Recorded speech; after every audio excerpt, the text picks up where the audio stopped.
Les téléspectateurs apprenaient en août dernier que les séries The Society, qui avaient été renouvelées pour une seconde saison en 2019 et I Am Not Okay With This étaient finalement annulées par Netflix. Sortie sur la plateforme de streaming le 25 décembre dernier, La Chronique des Bridgerton était l'une des séries les plus attendues de cette fin d'année. En effet, la bande-annonce avait montré que cette nouvelle création était un mélange de 3 séries très appréciées par le public. On peut donc mentionner Downton Abbey, Gossip Girl et Orgueil et Préjugés. Conquis, les téléspectateurs, qui ont rapidement regardé les 8 épisodes qui composent cette première saison, n'ont pas hésité à affirmer qu'ils souhaitent avoir une suite. La Chronique des Bridgerton sera-t-elle renouvelée par Netflix?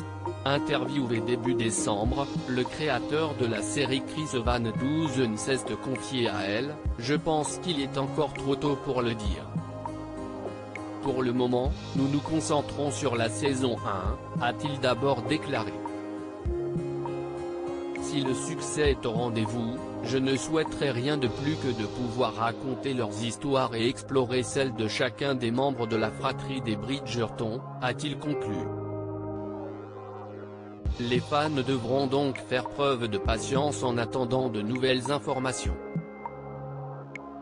La Chronique des Bridgerton est une série télévisée basée sur la série de livres de Julia Quinn qui se déroule dans la haute société londonienne lors de la Régence anglaise.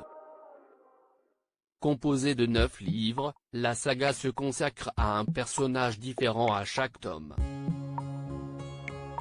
Ainsi, la première saison racontait donc l'histoire de Daphné, la fille aînée de la famille Bridgerton.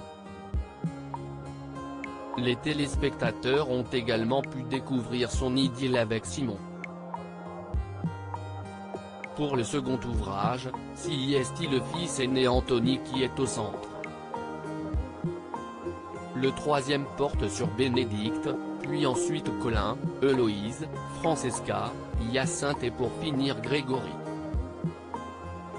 Ainsi, si le succès est au rendez-vous et que Netflix décide de la renouveler, la série aura donc plusieurs saisons, chacune racontant l'histoire d'un personnage.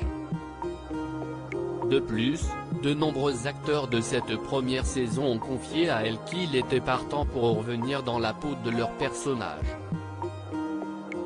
Ce serait super pour nous tous, en tant que famille, d'être capable de finir ce puzzle. J'espère que ça arrivera, a confié Jonathan Bailey, l'interprète d'Anthony Bridgerton. Une scène qui choque comme toute série, la Chronique des Bridgerton n'échappe pas aux critiques. À peine sortie, la série est au cœur d'une polémique. Une scène de viol présente dans l'épisode 6 a choqué certains téléspectateurs. On peut donc voir Daphné, furieuse que son mari Simon lui ait menti sur sa stérilité, qui profite de son état d'ébriété pour tenter de lui faire un enfant en le forçant à éjaculer en elle.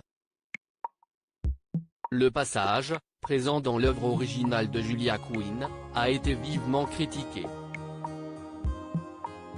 Interviewé par Entertainment Weekly, Chris Van Dusen a avoué avoir hésité à inclure cette scène. Nous avons beaucoup discuté de cette scène spécifique du roman.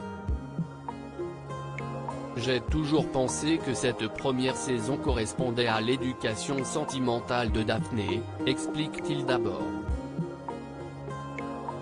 Cet incident correspond tout à fait au thème global de la série, qui est celui de l'apprentissage. Nous observons cette jeune fille sage et rangée devenir une femme qui parvient à se débarrasser de toutes les contraintes inhérentes à la société dans laquelle elle a grandi. Elle découvre alors enfin qui elle est vraiment et de quoi elle est capable, affirme-t-il ensuite avant de conclure en disant « Nous avons soigné notre manière de l'aborder et de le montrer à l'écran. » Même si celui-ci était important pour l'histoire, les internautes se sont demandé s'il était vraiment nécessaire de le garder.